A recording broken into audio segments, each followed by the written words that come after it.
ക്രിസ്തുവിന്റെ സുവിശേഷത്തിന്റെ വാഹകരായി വെല്ലുവിളികൾ സധൈര്യമേറ്റെടുക്കുന്ന ജീവിതങ്ങൾ.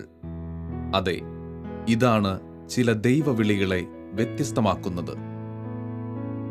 ഇത് ആരാധനാ സന്യാസ സമൂഹത്തിലെ എറണാകുളം പ്രൊവിൻസ് അംഗമായ സിസ്റ്റർ സോജ എസേബിയസ് ഏറെ വെല്ലുവിളികൾ നിറഞ്ഞ ആഫ്രിക്കയിൽ പോയി 6 വർഷത്തോളം സങ്കീർണമായ മിഷൻ പ്രവർത്തനം നിർവഹിച്ച് മടങ്ങിയെത്തിയ ഈ സന്യാസിനി ഇപ്പോൾ സഭയുടെ കീഴിലുള്ള തൃക്കാക്കര മേരി മാതാ പബ്ലിക് സ്കൂളിന്റെ പ്രിൻസിപ്പലായി സേവനം ചെയ്യുന്നു.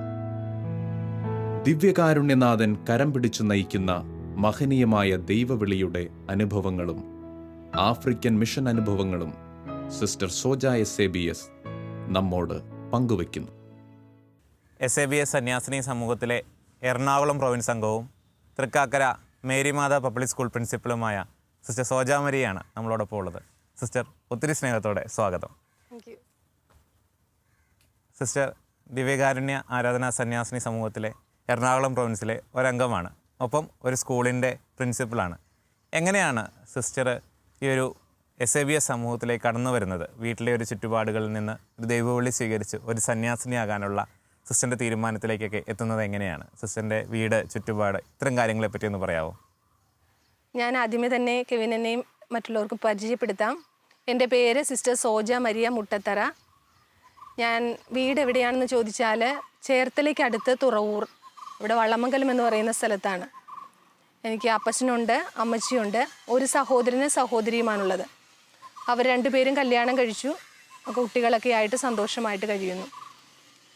വളമംഗലത്ത് ഞങ്ങൾക്കുള്ളത് തന്നെ ആരാധന സന്യാസിനി സമൂഹമാണ്. എന്നാൽ അപ്പച്ചനെ സംബന്ധിച്ചിടത്തോളം അപ്പച്ചൻ വീട്ടിലെ ഇളയതും 4 സഹോദരങ്ങളും 2 സഹോദരിമാരുമാണുള്ളത്. അപ്പോൾ അവരുടെ എല്ലാവരുടെയും വീട്ടിൽ ഒരച്ഛൻ അല്ലെങ്കിൽ ഒരു സിസ്റ്റർ എന്നുള്ളത് ഒരു യാഥാർത്ഥ്യമായിരുന്നു. അപ്പം ഞാൻ കൊച്ചിലെ തന്നെ വളർന്നു വരുന്നത് ഒരു ദൈവവിളിയാൽ സമ്പുഷ്ടമായൊരു കുടുംബത്തിൽ നിന്നാണ്. അപ്പച്ചൻ്റെ മൂത്ത പെങ്ങള് മനത്തോടത്ത് പിതാവിൻ്റെ അമ്മയാണ്, പാലക്കാട് രൂപത ബിഷപ്പായിരിക്കുന്ന ജേക്കബ് മനത്തോട്. പിന്നെ വരുന്ന എല്ലാ വീട്ടിലും അപ്പച്ചൻ്റെ എല്ലാ ആങ്ങളമാരും ചേട്ടന്മാരുടെ വീട്ടിലും സിസ്റ്റേഴ്സുണ്ട്. MSJ ആയിട്ടും ഉർസലേനായിട്ടും അങ്ങനെ ആരാധന സഭയായിട്ടും.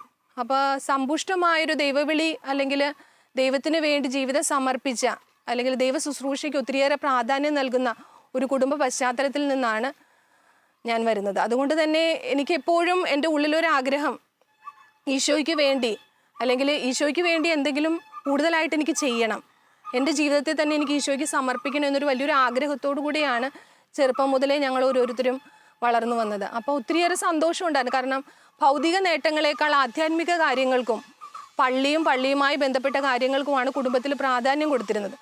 അപ്പോൾ അത് കണ്ടു വളർന്നത് കൊണ്ടാവാം എപ്പോഴും ഈശോയോടുള്ളൊരു സ്നേഹം, ഈശോയ്ക്ക് വേണ്ടി എന്തെങ്കിലും ചെയ്യണം, അങ്ങനെ സാധാരണ ഒരു ഇതായിട്ട് ജീവിച്ചാൽ പോരാ എന്നൊരു ആഗ്രഹം ചെറുപ്പത്തിലെ തന്നെ മനസ്സിലുണ്ടായിരുന്നു. സിസ്റ്ററിൻ്റെ വാക്കുകളിൽ നിന്ന് കുടുംബം എങ്ങനെയാണ് ഒരാളുടെ ദൈവവിളിയെ പ്രോത്സാഹിപ്പിക്കുന്നതും അതിനെ പരിപോഷിപ്പിക്കുന്നതും എന്നുള്ളത് വളരെ വ്യക്തമാണ്. അങ്ങനെ ഒരു ദൈവവിളി സ്വീകരിക്കണം, ഒരു സിസ്റ്റർ ആകണം എന്ന് വിചാരിച്ചപ്പോഴും എന്തുകൊണ്ടാണ് ഈ ആരാധനാ സന്യാസിനി സമൂഹം, നമ്മുടെ നാട്ടിൽ ഒത്തിരി കോൺഗ്രിഗേഷനുണ്ട്, ഒത്തിരി സന്യാസിനി സമൂഹങ്ങൾ, ഭവനങ്ങളുണ്ട്, എന്തുകൊണ്ടാണ് സിസ്റ്റർ ഈ SABS കോൺഗ്രിഗേഷനിലേക്ക് എത്തിച്ചേരാനുള്ള ആ ഒരു തീരുമാനത്തിലെത്തിയത്? വളരെ ചെറുപ്പത്തിലെ തന്നെ വളമംഗലം പള്ളിയിൽ ആദ്യ വെള്ളിയാഴ്ചകളും എല്ലാ വെള്ളിയാഴ്ചകളും പരിശുദ്ധ കുർബാനയ്ക്ക് എഴുന്നള്ളിച്ച് വയ്ക്കുമായിരുന്നു. അപ്പം പള്ളിയിൽ പോവുക എന്നുള്ളത് കുട്ടികളെ സംബന്ധിച്ചിടത്തോളം എല്ലാ അവധി ദിവസങ്ങളും ഹോളിഡേയ്സ് ആണെങ്കിൽ സ്ഥിരം പള്ളി പോകണമെന്നുള്ളത് അപ്പാപ്പന് നിർബന്ധമുള്ള കാര്യമാണ്. അപ്പം ഞങ്ങളെല്ലാവരും പോകുമായിരുന്നു. അപ്പം ഞാൻ വളരെ ചെറുപ്പത്തിൽ തന്നെ ശ്രദ്ധിച്ചിരിക്കുന്ന ഒരു കാര്യം, ലീജിയൺ ഓഫ് മേരിയുടെ അമ്മച്ചിമാരും അവരെല്ലാവരും ഫ്രണ്ടിൽ വന്ന് മുട്ടുകുത്തും. അപ്പോൾ ഈ പരിശുദ്ധ കുർബാനയ്ക്ക് അച്ഛൻ അങ്ങോട്ട് എഴുന്നള്ളിച്ച് വെക്കുമ്പോൾ ഇല്ലേ, അമ്മമാരെല്ലാവരും വളരെ വികാരനിർഭരമായി കരയുന്നത് ഞാൻ കണ്ടിട്ടുണ്ട്. അപ്പം അന്ന് എൻ്റെ കുഞ്ഞു മനസ്സിൽ ഞാനും തോന്നിയിട്ടുണ്ട്, ഇതെന്താണ് ഈശോയെ കൊണ്ടുവയ്ക്കുമ്പോൾ എല്ലാവരും ഇരുന്നിങ്ങനെ കരയുന്നതെന്ന്. അപ്പോൾ ഒരു ദിവസം ലീജിയൺ ഓഫ് മേരിയിൽ ഒരു അമ്മച്ചിയോട്, അമ്മച്ചി എന്തിനാ എപ്പോഴും ഈശോയെ കൊണ്ടുവന്ന് വയ്ക്കുമ്പോൾ കരയണം? അപ്പോൾ അമ്മച്ചി എന്നോട് ഭയങ്കര ഇമോഷണലായിട്ട് പറഞ്ഞു, മോനെ ആ സമയത്ത് നമ്മുടെ സങ്കടങ്ങളും നമ്മുടെ ദുഃഖങ്ങളും നമ്മുടെ ഭാരങ്ങളും ഒക്കെ ഈശോയോട് പറഞ്ഞാലുണ്ടല്ല, ഈശോ അത് സാധിച്ചു തന്നിരിക്കും മോനെ. അതുകൊണ്ട് മോൻ പരിശുദ്ധ കുർബാനയുടെ മുമ്പിൽ എന്ത് ആഗ്രഹങ്ങളും എന്ത് ദുഃഖങ്ങളും നമ്മൾ പങ്കുവയ്ക്കുന്നു അതെല്ലാം നമുക്ക് എപ്പോഴെങ്കിലുമായിട്ട് തമ്പുരാൻ സാധിച്ചു തരും. അപ്പോൾ കൊച്ചിലെ മുതൽ പരിശുദ്ധ കുർബാനയോടുള്ള ആ ഒരു സ്നേഹം, അപ്പോൾ അതെൻ്റെ മനസ്സിൽ എപ്പോഴും കിടക്കുമായിരുന്നു. അപ്പോൾ എനിക്കും ആ ഒരു ഫീലിങ്സ്, ഞാനും പിന്നീട് ആരാധനയ്ക്ക് 3-ാം ക്ലാസ് മുതലാണെങ്കിൽ പോലും പിന്നീട് ആരാധനയിലൊക്കെ സംബന്ധിക്കുമ്പോൾ ഞാനും എൻ്റെ കൊച്ചു കൊച്ചു സങ്കടങ്ങൾ, കുഞ്ഞിലെയുള്ള നമ്മുടെ ദുഃഖങ്ങൾ, അതെല്ലാം ഞാനും ഇങ്ങനെ ഈശോനെ എഴുന്നള്ളിച്ച് കൊണ്ടുവരുമ്പോൾ ഞാനും ഇങ്ങനെ ഇരുന്ന് ഈശോയോട് ഇങ്ങനെ എണ്ണിപ്പറക്കി സങ്കടത്തോടു കൂടെ പറയും. എൻ്റെ സന്തോഷങ്ങളൊക്കെ ഷെയർ ചെയ്യുമായിരുന്നു. അപ്പോൾ അതിങ്ങനെ എന്നെ വളർന്നു വന്നു. ആദ്യ കുർബാന സ്വീകരണ സമയത്തിൻ്റെ ആണെങ്കിലും ആ സമയത്തൊക്കെ എനിക്ക് വല്ലാത്തൊരു അറ്റാച്ച്മെൻ്റ് ആയിരുന്നു ഈശോയോട്. കാരണം ഈശോയോട് പറഞ്ഞാൽ എല്ലാം നടക്കും. അപ്പോൾ ഞാൻ ഒരിക്കലും എൻ്റെ കാര്യങ്ങൾക്ക് വേണ്ടിയല്ല, ചുറ്റുവട്ടത്തുള്ള ആരെങ്കിലും പ്രാർത്ഥനയ്ക്ക് അല്ലെങ്കിൽ അവരുടെ ദുഃഖങ്ങൾ വിഷമങ്ങളൊക്കെ കാണുമ്പോൾ അത് എൻ്റെ ഒരു വേദനയായിട്ട് എടുത്തുകൊണ്ട് ഞാൻ ദിവ്യകാരുണ്യ സന്നിധിയിൽ പ്രാർത്ഥിക്കുമായിരുന്നു. അപ്പോൾ എവിടെയൊക്കെയോ ഒരു ദിവ്യകാരുണ്യ സ്നേഹം എന്നിൽ വളരെ ഇതായിട്ട് അങ്കുരിക്കുന്നതായിട്ട് എനിക്ക് തന്നെ ബോധ്യപ്പെട്ടിട്ടുണ്ട്. പരിശുദ്ധ കുർബാന എന്ന് പറയുമ്പോൾ എനിക്കൊരു ശക്തിയാണ്, അല്ലെങ്കിൽ അതെനിക്ക് എല്ലാ കാര്യങ്ങളും എൻ്റെ സങ്കടങ്ങളെല്ലാം ഇറക്കി വയ്ക്കാനുള്ളൊരു സ്ഥലമാണ് എന്ന് അന്ന് ആ അമ്മച്ചി പറഞ്ഞു തന്നൊരു കാര്യം ഞാനും പലപ്പോഴും ചിന്തിട്ടുണ്ട്. എന്തുകൊണ്ടാണ് ഒരു അവധിയായിട്ട് പോലും, ഒരു ഹോളിഡേ പോലും കിട്ടുമ്പോൾ പോലും അപ്പാപ്പനും അമ്മാമ്മയും കുടുംബസമേതം എല്ലാവരും പള്ളി പോകുന്നത്? അപ്പോൾ എന്തോ ഒരു ശക്തി പരിശുദ്ധ കുർബാന. അപ്പോൾ ഒരു ക്രിസ്തീയ ജീവിതത്തിൻ്റെ അടിസ്ഥാനം തന്നെ പരിശുദ്ധ കുർബാനയാണെന്നുള്ളൊരു വളർച്ചയുടെ ഘട്ടങ്ങളിൽ ഞാൻ കൂടുതൽ അത് ആഴപ്പെട്ടിരുന്നു. പക്ഷേ വളർച്ചയുടെ ഓരോ സമയങ്ങളിലും എന്താണോ എനിക്കറിയില്ല, ഡിഗ്രി കഴിഞ്ഞാണ് ഞാൻ ജോയിൻ ചെയ്യുന്നത്. അപ്പോൾ +2 കഴിഞ്ഞപ്പോൾ ഞാൻ എൻ്റെ ആൻറ്റിയുടെ ഒരാൾ ഗ്രീൻ ഗാർഡൻസിലുണ്ട്, അവിടെ ഞാൻ ക്യാമ്പിന് പോയിരുന്നു. അപ്പോൾ അത് കഴിഞ്ഞ് വന്നപ്പോൾ അപ്പച്ചൻ പറഞ്ഞു എന്നോട്, ഗ്രീൻ ഗാർഡൻസിൽ പോകണ്ട, നിനക്ക് എന്തോ ദൈവവിളി ആരാധനാ സഭയിലേക്കാണെന്ന് തോന്നുന്നു, അതുകൊണ്ട് മോള് പോയി ഡിഗ്രിക്ക് ജോയിൻ ചെയ്യ്, അത് കഴിയുമ്പോൾ നിനക്കൊരു തീരുമാനം എടുക്കേണ്ട സമയമാവും. ഡിഗ്രി കഴിഞ്ഞു. അപ്പോൾ നമ്മളിങ്ങനെ അടിച്ചു പൊളിച്ചൊക്കെ നടക്കുന്നത് കൊണ്ടാവാം ആരും ചോദിക്കുന്നില്ല. ഡിഗ്രി കഴിഞ്ഞ് റിസൾട്ട് വന്നു BCom-ൻ്റെ, എന്നിട്ടും ആരും നമ്മളോട് സഭയിൽ ചേരുന്നതിനെ കുറിച്ചൊന്നും ചോദിക്കുന്നില്ല. പിന്നെ അവസാനം ഞാൻ തന്നെ ചെന്ന് പറയുകയായിരുന്നു, എനിക്ക് ആരാധനാ സഭയിലേക്ക് വിളിയുണ്ടെന്ന് തോന്നുന്നു, എന്നെ നിങ്ങൾ എടുക്കുമോ എന്നുള്ളത്. അങ്ങനെയാണ് അപ്പച്ചൻ എന്നെ ആദ്യമായിട്ട് കൊണ്ടുവന്ന് കളമശ്ശേരിയിൽ കൊണ്ടേ ആക്കുന്നത്. പിന്നെ അവിടെ നിന്ന് തുടങ്ങിയ ആ ഒരു ജീവിതം ശരിക്കും സക്രാരിയോട് ചേർന്ന് തന്നെ ഇന്നുവരെ എനിക്ക് തുടരാനായിട്ട് സാധിച്ചു. 2003 എനിക്ക് ആദ്യവ്രതം കിട്ടുന്നത്. ഇപ്പോൾ 18 വർഷങ്ങൾ പൂർത്തിയാവുന്നു. സിസ്റ്റർ, ഈശോ വിളിച്ചതാണെങ്കിൽ അത് ഏത് പ്രായത്തിലാണെങ്കിലും അത് സംഭവിച്ചിരിക്കും അല്ലേ? അത് 10-ാം ക്ലാസ്സോ +2 ഡിഗ്രിയോ അങ്ങനെയൊന്നുമില്ല. ഏത് പ്രായത്തിലാണെങ്കിലും ഈശോ വിളിച്ചതാണോ അത് ഉറപ്പായിട്ടും നമ്മൾ എത്തിച്ചേരേണ്ടയിടത്ത് എത്തിച്ചേർന്നിരിക്കും. അത് സിസ്റ്ററിന്റെ ജീവിതത്തിൽ സിസ്റ്റർ മനസ്സിലാക്കിയ കാര്യമാണ്. തീർച്ചയായിട്ടും എൻ്റെ ജീവിതാനുഭവത്തിൽ ഞാൻ മനസ്സിലാക്കിയൊരു കാര്യമാണ്, ദൈവത്തിന് നമ്മളെക്കുറിച്ചൊരു നിയോഗം ഉണ്ടെങ്കിൽ അത് നമ്മൾ എവിടെ എത്തി അതെങ്ങനെ ചെയ്യിപ്പിക്കണം എന്നതാണെന്ന് തമ്പുരാൻ നിശ്ചയിച്ചിട്ടുണ്ടോ അത് സംഭവിക്കും എന്നുള്ളത് ഒത്തിരിയേറെ അനുഭവങ്ങൾ പറയാനുണ്ട്. നമ്മൾക്ക് വ്യക്തിപരമായി നോക്കുകയാണെങ്കിൽ അന്ന് ഞാൻ കാലുവെച്ച ദിവ്യകാരുണ്യ സഭയിൽ കാലുവെച്ച സമയം മുതൽ ഇന്നുവരെയും പുറകോട്ട് എനിക്ക് തിരിഞ്ഞു നോക്കുമ്പോൾ ദൈവം കൈപിടിച്ച് നടത്തിയ അവസരങ്ങൾക്ക് എണ്ണി പറഞ്ഞാലും തീരാത്തത്ര കടപ്പാടും നന്ദിയും തമ്പുരാനോടുണ്ട്. അതെ, ദിവ്യകാരുണ്യനാഥന്റെ സക്രാരിക്ക് മുൻപിൽ അലിഞ്ഞു ചേരുന്ന ജീവിതം. ദിവ്യകാരുണ്യനാഥൻ കരം നീട്ടി വിളിച്ചു ചേർക്കുന്ന ദൈവവിളിയുടെ മഹത്വം. മുഴുവൻ സമയം നാഥന്റെ ചാരയിരിക്കുന്ന ഈ ആരാധനാ സന്യാസ സമൂഹത്തിന്റെ ആത്മീയ സബരിക്കൊപ്പം ഈ സന്യാസിനിയും ഒരു ദീപമാകുന്നു, തിരുമുൻപിലെ മെഴുകുതിരികൾ പോലെ.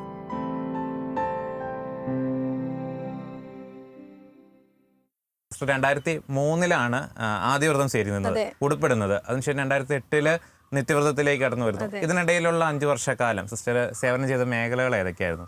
2003 ഞാൻ കെവിൻ പറഞ്ഞതുപോലെ തന്നെ ആരാധനാ സഭയിലേക്ക് ആദ്യവ്രതം സ്വീകരിച്ചത്. കളമശ്ശേരി ആയിരുന്നു. അവിടെ വെച്ച് സെബാസ്റ്റ്യൻ ഇടയന്ത്രത്ത് പിതാവാണ് ആദ്യവ്രതം നൽകിയത്. അതിനുശേഷം കളമശ്ശേരിയിൽ ഞാൻ പോസ്റ്റ് ഗ്രാജുവേഷന് പഠിക്കാനായിട്ട് പോവുകയായിരുന്നു M.Com-ന്. കാരണം BCom കഴിഞ്ഞാണ് ജോയിൻ ചെയ്തത്. ഉടനെ തന്നെ എന്നെ M.Com-ന് വിട്ടു. M.Com-ൻ്റെ റിസൾട്ട് അറിയുമ്പോൾ തന്നെ എന്നെ ആദ്യത്തെ അപ്പോയിൻമെൻറ്റ് ഏലൂര് ഞങ്ങളുടെ സെയിൻറ്റ് ആൻഡ് സ്കൂളിൻ്റെ പബ്ലിക് സ്കൂൾ അന്ന് ആകുന്നതേ ഉള്ളൂ. അപ്പോൾ അതിൻ്റെ അസിസ്റ്റൻറ്റ് പ്രിൻസിപ്പളായിട്ടാണ് വെക്കുന്നത്. ജൂനിയർ ആയിരുന്നു ആ സമയത്ത് തന്നെ, അസിസ്റ്റൻറ്റ് പ്രിൻസിപ്പളായിട്ട് വെക്കുന്നു. 1 ഇയർ ഞാൻ അവിടെ സർവീസ് ചെയ്യുന്നു. അത് കഴിഞ്ഞ ഉടനെ B.Ed-ന് എനിക്ക് അഡ്മിഷൻ കിട്ടുന്നു. അങ്ങനെ ഞാൻ B.Ed-ന് വീണ്ടും എൻ്റെ മാതൃസ്ഥലമായ വളമംഗലത്തേക്കാണ് പോകുന്നത്. അന്നൊരു എൻട്രൻസ് വഴിയായിരുന്നു, പക്ഷേ ഓപ്റ്റ് ചെയ്തത് വളമംഗലമായതുകൊണ്ട് എനിക്ക് എൻ്റെ മാതൃ ഇടവകയിൽ 1 വർഷമായിരിക്കാനായിട്ട് സാധിച്ചു. അത് വളരെ നല്ലൊരു അനുഭവമായിരുന്നു. അത് കഴിഞ്ഞ് നിത്യവ്രതത്തിനായിട്ട് തിരിച്ചു വരുന്നു. പിന്നെ ആലുവയിലായിരുന്നു പഠനം കഴിഞ്ഞ് ഒരു 6 മാസക്കാലം അവിടെ ആയിരുന്നൊരു സമയത്താണ് വിളിക്കുള്ളിലെ വിളി എന്ന് പറയുന്നത് പോലെ വലിയൊരു അനുഭവമായിരുന്നു. കാരണം ആ ഉള്ളിൽ കിടന്നൊരു പ്രേക്ഷിത ചൈതന്യമാകണം, അല്ലെങ്കിൽ ആ ഈശോയോടുള്ള സ്നേഹം, ആ അശരണർക്കും ആരുമില്ലാത്തവർക്കും വേണ്ടി എന്തൊക്കെയൊക്കെ ചെയ്യണം. ആ ഒരു തീക്ഷ്ണമായ ദാഹം കൊണ്ടാവണം ആഫ്രിക്കൻ മിഷനിലേക്ക് അവിടെ നിന്നൊരു വിളി ഉണ്ടാവുകയും അങ്ങനെ ആഫ്രിക്കയിൽ 6 വർഷം വർക്ക് ചെയ്യാനായിട്ട് സാധിച്ചു. ഓക്കെ സിസ്റ്റർ, ഈ ആഫ്രിക്കയുടെ കാര്യം പറഞ്ഞപ്പം നമുക്കറിയാം തമ്പുരാൻ വിളിച്ച വിളിയാണെങ്കിൽ അതിലേക്ക് തമ്പുരാൻ കൊണ്ടുവന്ന് എത്തിക്കുന്നത് വളരെ രസകരമായ പല രീതികളിലായിരിക്കും. സിസ്റ്ററിൻ്റെ ഈ ആഫ്രിക്കൻ വിളിക്ക് ഉള്ളിലും അങ്ങനെ ഒരു കഥയുണ്ട്. ആ ഒരു കഥ ഒന്ന് പങ്കുവയ്ക്കാവോ? തീർച്ചയായിട്ടും. കാരണം ഉള്ളിൽ ഒരു പ്രേക്ഷിത ചൈതന്യം ഉണ്ടാണെന്ന് ഞാൻ നേരത്തെ തന്നെ സൂചിപ്പിച്ചുവല്ലോ. അപ്പോൾ എപ്പോഴും എൻ്റെ മനസ്സിൽ തോന്നിയിരുന്ന ഒരു കാര്യം, ഈശോയ്ക്ക് വേണ്ടി ആരുമില്ലാത്തടത്ത്, ഒന്നും അറിയാൻ പാടില്ലാത്തടത്ത് പോയി വർക്ക് ചെയ്യണമെന്നായിരുന്നു. അങ്ങനെ ഒരു സങ്കല്പം മാത്രമേ ഉണ്ടായിരുന്നുള്ളൂ. അതിൻ്റെ റിസ്ക്കോ അതിന് വരുന്ന ബുദ്ധിമുട്ടുകളോ ഒന്നും നമുക്കറിയില്ല. ഇത് മനസ്സിൽ കരുതിക്കൊണ്ട് തന്നെയാണ് നിത്യവ്രതത്തിനായിട്ട് ഞാൻ പോകുന്നത്. അപ്പോൾ അവിടെ ആയിരിക്കുമ്പോൾ ഞങ്ങൾ 106 പേരാണ് നിത്യവ്രതം ചെയ്യുവാനായിട്ട് ഉണ്ടായിരുന്നത്, പല പ്രോവിൻസുകളിൽ നിന്ന്. അപ്പോൾ അതിൻ്റെ 6 വർഷത്തെ കോഴ്സ് കഴിഞ്ഞ് ഒരു ദിവസം കുർബാനയ്ക്ക് വായിച്ചു കൊണ്ടിരുന്നപ്പോൾ മദർ ജനറലും കൊണ്ട് എല്ലാവരും കുർബാനയ്ക്ക് കൂടിക്കൊണ്ടിരിക്കുകയാണ്. അപ്പോൾ മദർ അന്നത്തെ റീഡിങ് ഞാനായിരുന്നു. അപ്പോൾ റീഡിങ് വായിച്ചു കഴിഞ്ഞപ്പോൾ മദറിൻ്റെ ഉള്ളിൽ പരിശുദ്ധാത്മാവ് തോന്നിക്കുകയാണ്, സോജിയോട് ചോദിക്കാം, കാരണം സോജിക്ക് ആഫ്രിക്കൻ മിഷനിലേക്കുണ്ട്, വിളിയുണ്ട് എന്ന് മദറിന് ശക്തമായൊരു ഉൾപ്രേരണ. അപ്പോൾ അത് കഴിഞ്ഞ് മദർ എന്നോട് ചോദിക്കുകയാണ്, മോളെ ഇങ്ങനെ മദറിന് തോന്നുവാണ് ആഫ്രിക്കൻ മിഷനിലേക്ക് വിളിയുണ്ടെന്ന് തോന്നുവാണ്, സോജി എന്ത് പറയുന്നു? അപ്പം ഞാൻ ഓർത്തു മദർ, കാരണം ഇത്രയും ഈ 106 പേരിൽ എന്നെ മാത്രം ഒരാളെ ചോദ്യങ്ങൾ ചെയ്യാനായിട്ട് മുറിയിലേക്ക് വിളിക്കുമ്പോൾ അതിലെന്തൊക്കെയോ ഒരു ബുദ്ധിമുട്ടുള്ളതുപോലെയാണ് ഞാൻ മദർ വിളിക്കുന്നു എന്ന് പറയുമ്പോൾ നമുക്കൊരു പേടിയുടെ. പക്ഷേ യാതൊരുവിധ സങ്കോചവും കൂടാതെ വളരെ സ്നേഹത്തോടു കൂടെ മദർ എന്നോട് പറയുകയാണ്, മോൾക്കുള്ള വിളി ആഫ്രിക്കൻ മിഷനിലേക്കാണ്. അങ്ങനെ ഞാൻ മദർ ചോദിച്ചതിന് ഞാൻ എസ് മൂളുകയാണ്. പിന്നെ അവിടെ നിന്ന് എനിക്കറിയില്ല എന്തൊക്കെയാണ് ചെയ്യേണ്ടതെന്ന് ഒന്നും അറിയില്ല. പക്ഷേ ദൈവത്തിൻ്റെ നിയോഗമായിരുന്നത് കൊണ്ടാവാം പ്രോസസ്സ്, പാസ്പോർട്ട് എല്ലാം വളരെ പെട്ടെന്ന് റെഡിയാകുകയും അങ്ങനെ ആ 2008 തന്നെ നിത്യവ്രതം ചെയ്ത വർഷം തന്നെ ഞാൻ ആഫ്രിക്കൻ മിഷനിലേക്ക് പോവുകയാണ്. അങ്ങനെ ഒരു 13 വർഷം മുമ്പ് സിസ്റ്റർ ആഫ്രിക്കയിലെത്തിയാണ്. അതിലേക്ക് കടന്നു വരുമ്പം സിസ്റ്റർ ഈ മദർ ചോദിക്കുന്നതിന് മുൻപ് തന്നെ, അല്ലെങ്കിൽ ആ സമയത്ത് സിസ്റ്ററിൻ്റെ ഒരു ആഗ്രഹം ഉണ്ടായിരുന്നോ ഒരുപക്ഷെ ഇങ്ങനെ ഒരു ശുശ്രൂഷ മേഖല എന്ന് പറഞ്ഞത്, അതായത് അറിയപ്പെടാത്തവർക്കിടയിൽ ഒട്ടും അങ്ങനെ ഡെവലപ്ഡ് അല്ലാത്തൊരു സ്ഥലത്ത് ഈശോയ്ക്ക് വേണ്ടി ശുശ്രൂഷ ചെയ്യണമെന്ന്, ഈ ഒരു നമ്മുടെ ഒരു ഭംഗിയായ ചട്ടക്കൂടിന് പുറത്തു പോയിട്ട് ത്യാഗങ്ങളെടുത്ത് ഈശോയ്ക്ക് വേണ്ടി ശുശ്രൂഷ ചെയ്യണമെന്നൊരു ആഗ്രഹം സിസ്റ്റർ ഉണ്ടായിരുന്നു? അത് വളരെ അപ്രതീക്ഷിതമായിരുന്നോ? അല്ലല്ല, ചെറുപ്പം മുതലേ എനിക്കൊരു ആഗ്രഹം ഉണ്ടായിരുന്നു. ഇപ്പം മിഷനോട് അല്ലെങ്കിൽ ഒരു പ്രേക്ഷിത ജീവിതത്തോട് വളരെയേറെ താല്പര്യം ഉണ്ടായിരുന്നു. കാരണം ഞാൻ എപ്പോഴും ആഗ്രഹിക്കുന്ന ഇതാണ്, ഈശോ ഒരു 3 വർഷം കൊണ്ട് ഒത്തിരിയേറെ കാര്യങ്ങൾ ഈശോയ്ക്ക് ചെയ്യാനായിട്ട് സാധിച്ചു. അപ്പം നമ്മുടെ ഈ കൊച്ചു ജീവിതം കൊണ്ട് എന്തെങ്കിലുമൊക്കെ ചെയ്യണം. ആരും അറിയപ്പെടാത്ത സ്ഥലത്ത്, ആരും ഇപ്പോൾ നമ്മൾ ആഫ്രിക്കയ്ക്ക് പോയി ചെയ്തു അല്ലെങ്കിൽ പുറത്ത് മിഷനിൽ ചെയ്ത് ആരും അറിയപ്പെടത്തൊന്നുമില്ല, എന്നാൽ തമ്പുരാൻ നമ്മളെ കാണുന്നു. അപ്പോൾ ഞാൻ ചെയ്യുന്ന ഓരോ കുഞ്ഞു കാര്യങ്ങളും എൻ്റെ തമ്പുരാൻ വിലമതിക്കുന്നു എന്നുള്ളൊരു സൈനായിരുന്നു ഞാൻ ഈ കൊച്ചു ദിവ്യകാരനെ എഴുന്നള്ളിച്ച് വയ്ക്കുമ്പോൾ എൻ്റെ പ്രാർത്ഥനകളിൽ ഞാൻ പ്രാർത്ഥിക്കുന്നതിനെല്ലാം ഉത്തരം കിട്ടിക്കൊണ്ടിരുന്നത്. അതുകൊണ്ട് എനിക്കറിയാമായിരുന്നു ആരെന്നെ അപ്രീഷിയേറ്റ് ചെയ്തില്ലേലും, ആര് നമ്മൾ വലുതാണെന്ന് പറഞ്ഞില്ലേലും അല്ലെങ്കിൽ നമ്മൾ അഭിനന്ദിച്ചില്ലേലും തമ്പുരാൻ കാണുന്നു എന്നുള്ളൊരു വലിയ ബോധ്യം. അതുകൊണ്ടാണ് ഓരോ കാര്യങ്ങൾ വരുമ്പോഴും ഞാൻ എല്ലാത്തിനോടും എസ് പറയാൻ കാരണം I have the confidence in me. കാരണം തമ്പുരാൻ എന്നെ അത് കാണുന്നുണ്ട്, തമ്പുരാൻ അതിനുള്ള പ്രതിഫലം തരുന്നുണ്ടെന്ന് കൊച്ചു ജീവിതത്തിലൂടെ, ജീവിതാനുഭവങ്ങളിലൂടെ ഇന്നുവരെയും തമ്പുരാൻ നയിച്ചത് കാരണം ആ ദൈവത്തിലുള്ള ഒരു ആശ്രയം ഇന്നും എന്നെ നയിക്കുന്നു. സിസ്റ്റർ പറഞ്ഞത് ശരിക്കും ഇപ്പോഴത്തെ ഒരു ജനറേഷനുള്ള ഒരു ഓർമ്മപ്പെടുത്തലാണ്. കാരണം ആര് കണ്ടില്ലേലും ആരും അറിഞ്ഞില്ലേലും ഈശോ അറിയുന്നുണ്ട് എന്നൊരു ബോധ്യം നമ്മളെ ഭയങ്കരമായിട്ടും സന്തോഷിപ്പിക്കുകയും മുന്നോട്ട് പോകാനുള്ള പ്രേരണയായി തീരുകയും ചെയ്യും. അങ്ങനെ പ്രത്യേകിച്ച് ഇന്നത്തെ ഒരു തലമുറയോട് സിസ്റ്റർ അത് വല്ലാതെ ഇപ്പോൾ ഈ ഒരു ഉത്തരത്തിലൂടെ പറയുന്നുണ്ട്. കാരണം എല്ലാം അറിയുന്ന ഒരു ദൈവമുണ്ട് എന്നുള്ളത് നമ്മളെ ഭയങ്കരമായിട്ടും മോട്ടിവേറ്റ് ചെയ്യുന്നൊരു കാര്യം. ഏറെ സങ്കീർണമായ ആഫ്രിക്കൻ മിഷൻ ദേശങ്ങൾക്കും ഭാഷകൾക്കും സംസ്കാരങ്ങൾക്കും ഉപരി ക്രിസ്തുവിനെ പ്രതിയുള്ള സ്നേഹത്തിൻ്റെ ദീപ്തമായ ചുവടുകൾ. ക്രിസ്തുവിനെ വഹിക്കുന്ന ഏതൊരു മിഷണറിയുടെയും സ്നേഹത്തിൻ്റെ ജീവിത സുവിശേഷം. അതെ, അതുതന്നെയാണ് സുവിശേഷത്തിൻ്റെ മഹത്വം. അതുകൊണ്ടാണ് കെവിൻ ഞാൻ എന്നോട് കൂട്ടിച്ചേർക്കാനായിട്ട് ആഗ്രഹിക്കുന്ന ഒരു കാര്യമെന്ന് വെച്ചാൽ, ഓരോ കാലഘട്ടത്തിലും അനേകരുടെ പ്രാർത്ഥനയുടെ അല്ലെങ്കിൽ അനേകരുടെ ത്യാഗത്തിൻ്റെ അല്ലെങ്കിൽ ഒത്തിരി നാളുടെ കാത്തിരിപ്പിൻ്റെ ഫലമാണ് ഓരോ ദൈവവിളികളും.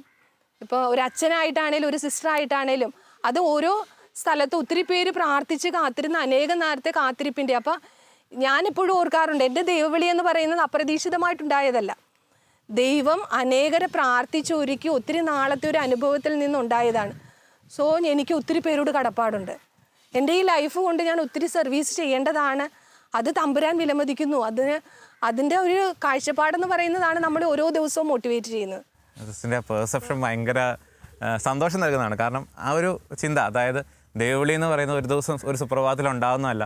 ഒരുപക്ഷെ നമ്മൾ ജനിക്കുന്നതിന് മുൻപ് തന്നെ പലരും പ്രാർത്ഥിക്കുന്ന ഒരു കാര്യമായിരിക്കാം നമ്മളിലൂടെ പൂർത്തീകരിക്കുന്നുള്ള ചിന്ത നമ്മളെ ഭയങ്കരമായിട്ടും ഓരോ നിമിഷവും വാല്യുബിൾ ആണെന്നുള്ള ചിന്തയിലേക്ക്, എനിക്ക് ഒത്തിരി കാര്യങ്ങൾ ചെയ്യാനുണ്ട്, ഞാൻ ഇനിയും സഭയ്ക്ക് വേണ്ടിയിട്ട് സമൂഹത്തിന് വേണ്ടി ഒത്തിരി ശുശ്രൂഷ ചെയ്യേണ്ട ആളാണെന്നുള്ള ചിന്തയിലേക്ക് നമ്മളെ നയിക്കും. അത് ഭയങ്കര ആദ്യമായിട്ട് കേൾക്കുന്ന ഒരു കാഴ്ചപ്പാടാണ്. ഭയങ്കര സന്തോഷം നൽകിയൊരു കാഴ്ചപ്പാടാണ്. സിസ്റ്റർ ഇങ്ങനെ ആഫ്രിക്കയിൽ എത്തിച്ചേരുമ്പോൾ സിസ്റ്റർ എവിടെയായിരുന്നു ആ ശുശ്രൂഷ ചെയ്തത്? അതുപോലെ തന്നെ നമ്മുടെ ഒരു നാടുമായിട്ട് ഒന്ന് കമ്പയർ ചെയ്യുമ്പോഴേക്കും വളരെ വ്യത്യസ്തമായ സംസ്കാരം, വ്യത്യസ്തമായ രീതികൾ, സാമൂഹിക പശ്ചാത്തലം ഇങ്ങനെയൊക്കെ ആയിരുന്നു. സിസ്റ്റർ ശുശ്രൂഷ ചെയ്ത മേഖലയിലെ നമ്മൾ ഫേസ് ചെയ്യേണ്ടി വന്ന കോൺഫ്ലിക്ട്സ്, സാമൂഹിക പശ്ചാത്തലം, അതൊക്കെ പെട്ടെന്ന് പറയാമോ? ആഫ്രിക്കൻ മിഷനിൽ മോജുവ ഗേൾസ് ഹയർ സെക്കൻഡറി സ്കൂൾ എന്ന സ്ഥാപനത്തിൻ്റെ പ്രിൻസിപ്പളായിട്ടാണ് എന്നെ അപ്പോയിൻറ്റ് ചെയ്യുന്നത്. അപ്പോൾ കെവിൻ, ആ സ്കൂളിനെ കുറിച്ച് പറയുകയാണെങ്കിൽ നമുക്ക് പൊതുവേ നോക്കിയാൽ ഒരു തരത്തിലും അതിനെ ഉയർത്തിക്കൊണ്ടുവരാൻ പറ്റാത്തൊരു സാഹചര്യമായിരുന്നു. സ്റ്റാഫ് പലരും കൊഴിഞ്ഞു പോകുന്നു. കുട്ടികളാണേലും പെർമനൻ്റായിട്ട് അവിടെ നിൽക്കാൻ സാധിക്കുന്നില്ല. കാരണം വിദ്യാഭ്യാസത്തിൻ്റെ ക്വാളിറ്റി കുറഞ്ഞു. എല്ലാ തരത്തിലും ഒട്ടും ഉയർത്തിക്കൊണ്ടുവരാൻ പറ്റാത്ത വളരെ സങ്കീർണമായൊരു സിറ്റുവേഷനിലാണ് മദർ അതിൻ്റെ ഉത്തരവാദിത്വം എൻ്റെ കൈകളിലേക്ക് ഏൽപ്പിക്കുന്നത്. എനിക്ക് ഭാഷയില്ല, എന്ത് ചെയ്യണമെന്നറിയില്ല. ആഫ്രിക്കൻ മിഷനിൽ ചെന്നതേ ഉള്ളൂ. അപ്പോൾ നമ്മുടെ ഈ ചെറുപ്രായത്തിൽ എനിക്ക് തോന്നിയത് ഇതാണ്, കർത്താവ് 33 വയസ്സേ ഉണ്ടായിരുന്നുള്ളൂ, ഒത്തിരിയേറെ കാര്യങ്ങൾ ചെയ്തു. ദെൻ എനിക്കൊരു ഉറപ്പുണ്ടായിരുന്നു തമ്പുരാൻ എൻ്റെ കൂടെ ഉണ്ടെന്ന്. അതുകൊണ്ട് ഞാൻ മദറിനോട് പറഞ്ഞു, മദറെ, ഞാൻ ആരിൽ നിന്നാണോ ഈ കൃപ സ്വീകരിക്കുന്നത് അത് തമ്പുരാൻ എനിക്ക് തന്നൊരു നിയോഗമായിട്ട് ഞാൻ കാണുകയാണ്. ഈ മക്കളും തമ്പുരാൻ എനിക്ക് വേണ്ടി ഏൽപ്പിച്ചതായിരിക്കും. അപ്പോൾ ആ ഒരു വിശ്വാസം എനിക്കുള്ളത് കൊണ്ട് മദർ എന്നിൽ അർപ്പിക്കുന്ന ഈ വിശ്വാസം ഞാനിത് മുന്നോട്ട് കൊണ്ടുപോകാനായിട്ട് തയ്യാറാണെന്ന് പറഞ്ഞ് ഞാൻ വളരെ സന്തോഷത്തോടു കൂടെ അത് ഏറ്റെടുത്തു. സിസ്റ്റർ, അതിനിടയ്ക്ക് ഞാൻ ചോദിക്കണം, ക്ലാരിറ്റിക്ക് വേണ്ടിയിട്ടാണ്. നമ്മുടെ ഈ സ്കൂൾ എന്ന് പറയുമ്പം നമ്മുടെ സഭയായിട്ട് അല്ലെങ്കിൽ നമ്മുടെ രൂപതയായിട്ടോ കോൺട്രിബ്യൂഷനായിട്ടോ അവിടെ നടത്തുന്നതാണോ, അതോ അവിടുത്തെ ഒരു സ്കൂളിൽ സിസ്റ്റർ പ്രിൻസിപ്പളായി എന്നേ ഉള്ളോ? അവിടുത്തെ ഒരു സ്കൂള് എല്ലാ മാനേജ്മെന്റ് അവരാണ് ചെയ്തുകൊണ്ടിരുന്നത്. ഗവൺമെന്റ്? ഗവൺമെന്റിന്റെ തന്നെ, ഗവൺമെന്റിന്റെ ഇതിൽ സാലറി എല്ലാം അവിടെ നിന്നാണ് ചെയ്യുന്നത്. അപ്പൊ അങ്ങനെ ഒരു സ്കൂളിൽ നമ്മളെ പ്രിൻസിപ്പളാക്കി വെക്കുന്നു, അതിനൊന്നും ഉയർത്തി കൊണ്ടുവരാൻ വേണ്ടി. അങ്ങനെയാണ് അത് ഏറ്റെടുക്കുന്നത്. അപ്പൊ ബോർഡിംഗ് സ്കൂളും ആണത്. അപ്പൊ കുട്ടികളുടെ എല്ലാ കാര്യങ്ങളും നമ്മൾ തന്നെ നടത്തണം. അപ്പോൾ അവിടുന്ന് ഞാൻ പറയാനായിട്ട് ഉദ്ദേശിച്ചൊരു കാര്യം, അനേകം വർഷങ്ങൾക്ക് മുമ്പ് തന്നെ ദൈവം നമ്മെ ഒരുക്കുന്നു എന്നൊരു സംഭവം ഷെയർ ചെയ്യാൻ വേണ്ടിയാണ്. കാരണം ഇത് നഷ്ടത്തിൽ തുടങ്ങിയത് 1969-ലാണ്. ഞാൻ ജനിക്കുന്നത് 1979-ലാണ്. അപ്പോൾ ഞാൻ അവിടെ ചെല്ലുന്നത് 2008-ലാണ്. അപ്പോൾ ആ സ്ഥലത്ത് ഞാൻ ഓർക്കുകയായിരുന്നു, ഒരു പ്രതീക്ഷയും ഇല്ലാതെ എല്ലാ തരത്തിലും ഇനി സ്കൂൾ കൊണ്ട് ഞങ്ങൾക്കൊന്നും മുന്നോട്ട് കൊണ്ടുപോകാൻ പറ്റത്തില്ല, ഇതൊന്നും ഉയർന്നു വരുമെന്നൊരു പ്രതീക്ഷയില്ലാത്ത ഘട്ടത്തിൽ ദൈവം ഒത്തിരിയേറെ പ്രതീക്ഷകൾ അവർക്ക് കൊടുത്തുകൊണ്ട് ഒത്തിരിയേറെ നമുക്ക് ചെയ്യാനും, കുഞ്ഞുങ്ങളെ ആണേലും അവിടെ ചെന്ന് കഴിഞ്ഞ് എല്ലാവരും പേഴ്സണലായിട്ട് മനസ്സിലാക്കാനും അവരുടെ പ്രശ്നങ്ങളിൽ ഇടപെടാനും ഇതെല്ലാം സക്രാരിയോട് ചേർന്ന് ചെയ്യാനായിട്ട് സാധിച്ചു. രാത്രിയിൽ ഒരു 9 മണിയുടെ പ്രാർത്ഥന കഴിഞ്ഞാൽ ഒരു 12 മണിവരെ സക്രാരിയമെ കെട്ടിപ്പിടിച്ച് ഞാനും ഈ കുഞ്ഞുങ്ങൾക്ക് വേണ്ടി കരയും. 30 വയസ്സ് വരെ ഉള്ളെങ്കിലും ആ 30 വയസ്സിൽ ഈ 10,000 കുട്ടികൾ എൻ്റെ ഒരു സ്വന്തം അവരുടെ അമ്മയാണെന്നുള്ളൊരു ബോധ്യമായിരുന്നു എനിക്ക്. അതുകൊണ്ട് അവർക്ക് ഭക്ഷണം, ബോർഡിംഗ് സ്കൂളായതുകൊണ്ട് ഭക്ഷണം, ഡ്രസ്സ്, എല്ലാ സാധനവും നമ്മൾ പ്രൊവൈഡ് ചെയ്യണം. അപ്പോൾ അങ്ങനെ ഒരു സിറ്റുവേഷനിൽ കയ്യിലാണെങ്കിൽ നമുക്ക് അതിനുള്ള ഫണ്ടോ അതിൻ്റെ റിസോഴ്സോ ഒന്നുമില്ല. നമ്മൾ എല്ലാം പരിചയപ്പെട്ട് വരുന്നേ ഉള്ളൂ, പറയാനായിട്ട് ഭാഷയില്ല. പക്ഷേ എനിക്ക് പറയാനുള്ള ഒരേ ഒരു കാര്യം, ഒരു വർഷം കൊണ്ട് ദൈവത്തിൻ്റെ വലിയൊരു കരം നമ്മളെ ഉയർത്തി നമ്മളെ നയിക്കും എന്നുള്ളതിൻ്റെ തെളിവാണ്. ഈ കടങ്ങളെല്ലാം, കോടികളുടെ കടങ്ങളുണ്ടായിരുന്നു, അതെല്ലാം വീട്ടി എല്ലാവർക്കും സാലറി പ്ലസ് ഗ്രാറ്റുവിറ്റി കൊടുക്കാൻ സാധിച്ചു. കുഞ്ഞുങ്ങളെല്ലാം വളരെ ഇന്ന് നല്ല അഭിമാനത്തോടെ പറയാനായിട്ട് സാധിക്കും, വളരെ നല്ല റിസൾട്ടോടുകൂടെ. ഒത്തിരി ആഫ്രിക്കൻസ് പിള്ളേർ നന്നായിട്ട് പഠിച്ച് നല്ല ജോലികൾക്ക് നേടി ഇന്നും അവർ വിളിക്കാറുണ്ട്, മെയിൽ അയക്കാറുണ്ട്. അപ്പോൾ വളരെ സന്തോഷത്തോടുകൂടെ മെറൂവിൻ്റെ തന്നെ അഭിമാനമായിട്ട് മോജുവ ഗേൾസ് ഹയർ സെക്കൻഡറി സ്കൂളിനെ കൊണ്ടുവരാനായിട്ട് സാധിച്ചു. അപ്പം ഞാൻ നാട്ടിലേക്ക് പോകുന്നെങ്കിലും എനിക്ക് സന്തോഷമാണ്, കാരണം ദൈവത്തിൻ്റെ ഒരു നിയോഗമായിരുന്നു. കാരണം ദിവ്യകാരുണ്യ നാഥനിൽ ആശ്രയിക്കുമ്പോൾ, നമ്മൾ ആരാധനയിൽ ആശ്രയിക്കുമ്പോഴേക്കും തമ്പുരാൻ നമ്മളെ അത്ഭുതങ്ങൾ കാണിച്ചു തരും. അതിൻ്റെ അകത്ത് നമ്മുടെ പ്രായമൊന്നും ഒരു പ്രശ്നമല്ല എന്ന് സിസ്റ്റർ ഇങ്ങനെ വളരെ വ്യക്തമായിട്ട് സിസ്റ്ററിൻ്റെ അനുഭവത്തിൽ നിന്ന് പറയുകയായിരുന്നു. ആരാധനയുടെ മുൻപിൽ ഹൃദയം തുറക്കുമ്പോൾ കരം പിടിക്കുന്ന ദൈവിക സാന്നിധ്യം, ദിവ്യകാരുണ്യനാഥന്റെ നിലയ്ക്കാത്ത വിശ്വസ്തത, സക്രാരിയിൽ നിന്നും ഒഴുകിയിറങ്ങുന്ന ആത്മീയ ശക്തി.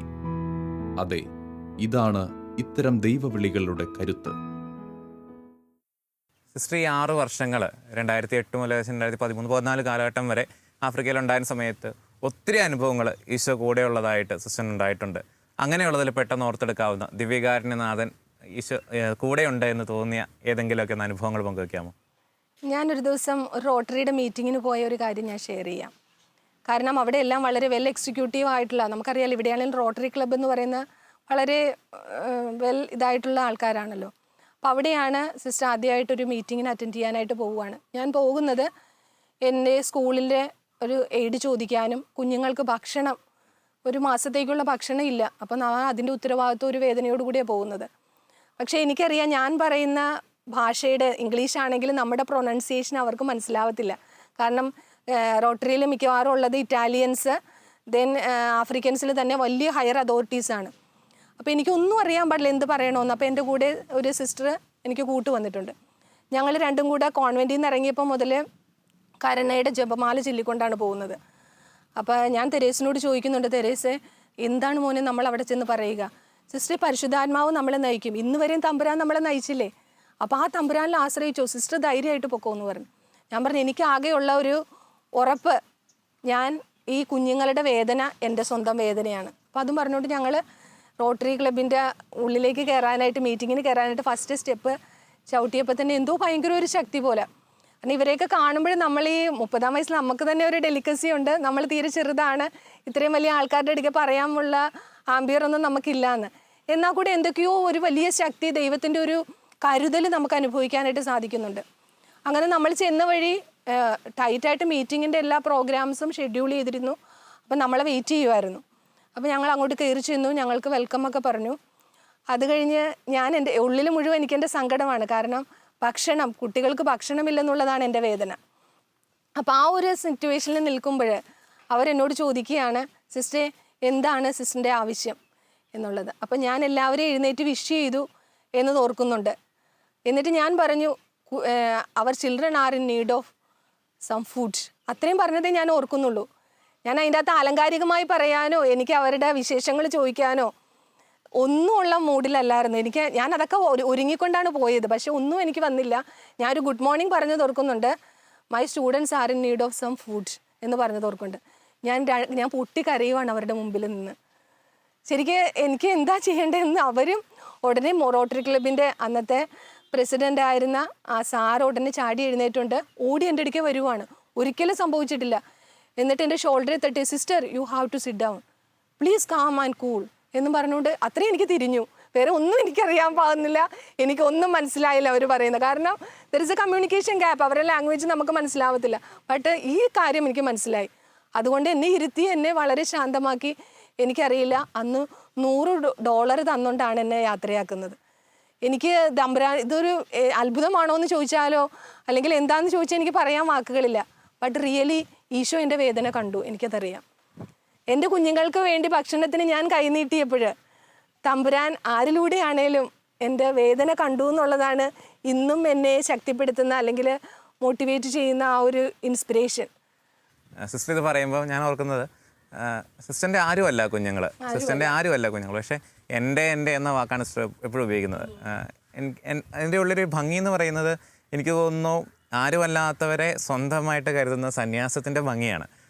സന്യാസിനിമാരെല്ലാവരും നമ്മളൊക്കെ ഇപ്പോൾ ഒത്തിരി പ്രശ്നങ്ങളോടെ ഒക്കെ സന്യാസം കടന്നു പോകുമ്പോഴും ആരുമല്ലാത്തവരെ സ്വന്തമായിട്ട് ചേർത്ത് പിടിക്കുകയും അവർക്ക് വേണ്ടിയിട്ട് നിസ്വാർത്ഥമായി സേവനം ചെയ്യുകയും ചെയ്യുന്ന വലിയൊരു സന്യാസ സമൂഹത്തിൻ്റെ പ്രതിനിധിയായിട്ടാണ് സിസ്റ്റർ ആയിരിക്കുന്നത്. ഇങ്ങനെ വചനത്തിൽ പറയാറുണ്ട്, നീ ചോദിക്കുന്നതിന് മുൻപേ നിൻ്റെ ആവശ്യങ്ങൾ അവിടെ നിന്ന് അറിയുന്നു. ഈ സിസ്റ്റർ ചോദിക്കുന്നതിന് മുമ്പേ സിസ്റ്ററിൻ്റെ ആവശ്യം എന്താണെന്ന് തമ്പുരാൻ അറിയായിരുന്നു. അതുകൊണ്ടാണ് അവിടെ അത്ര മനോഹരമായിട്ട് തമ്പുരാൻ പ്രവർത്തിച്ചത്. ഒത്തിരി വിശേഷങ്ങൾ സിസ്റ്ററിനെ സംബന്ധിച്ച് ഇനിയും അറിയാനുണ്ട്. സിസ്റ്ററിൻ്റെ മിഷൻ പ്രവർത്തന മേഖലകളിലും തിരിച്ച് ഇവിടെ വന്ന് ഇപ്പോൾ ആയിരിക്കുന്ന മേഖലയിലൊക്കെ ഒത്തിരി കാര്യങ്ങൾ അറിയാനുണ്ട്. ദിവ്യകാരുണ്യനാഥൻ ഈശോ ഈ സിസ്റ്ററിൻ്റെ ഒപ്പമായിരുന്ന ഒത്തിരി അനുഭവങ്ങൾ നമുക്കറിയാനുണ്ട്. അതൊക്കെ നമുക്ക് അടുത്ത എപ്പിസോഡിൽ പങ്കുവയ്ക്കാം സിസ്റ്റർ. അതുവരേക്കും thank you. Thank you so much. ക്രിസ്തുവിനെ പ്രതി വെല്ലുവിളികൾ ഏറ്റെടുക്കുന്ന സന്യാസത്തിന്റെ മഹത്വം ഈ സന്യാസിനി നമുക്ക് മുൻപിൽ വെളിപ്പെടുത്തുന്നു. ദൈവവിളിയുടെ മഹത്വമേറിയ ദർശനങ്ങൾ ഇവിടെ വാക്കുകളാകുന്നു. ഈ വാക്കുകൾ ഈ ജീവിതങ്ങളെ ദർശിക്കുന്ന ദൈവജനത്തിന് ഹൃദയബോധ്യങ്ങളുടെ വാതിലുകളാവട്ടെ. വിളവിൻ്റെ നാഥൻ വിളിക്കുന്നു നിന്നെ, വലയെറിഞ്ഞണയുക നിങ്ങൾ. വിളവേറെയാണു കതിർ കൊയ്തെടുത്തിടാൻ വിശ്വസ്തരാവുക നിങ്ങൾ. തല ചായ്ക്കുവാനിടമില്ലാത്തവൻ ഞാൻ, തണലായി മാറുക നിങ്ങൾ. സുഖമേറെയേകില്ല ഈ വഴികളെങ്കിലും, ലഹരിയായി ഞാൻ നിന്നിലലിയും. കവചങ്ങളെല്ലാം വലിച്ചെറിയണം, നിമിഷ സുഖമല്ലിതു സത്യം. ശാശ്വതമാം നിത്യജീവനെ നേടുവാൻ സ്വയമഴിഞ്ഞിടുക നിങ്ങൾ.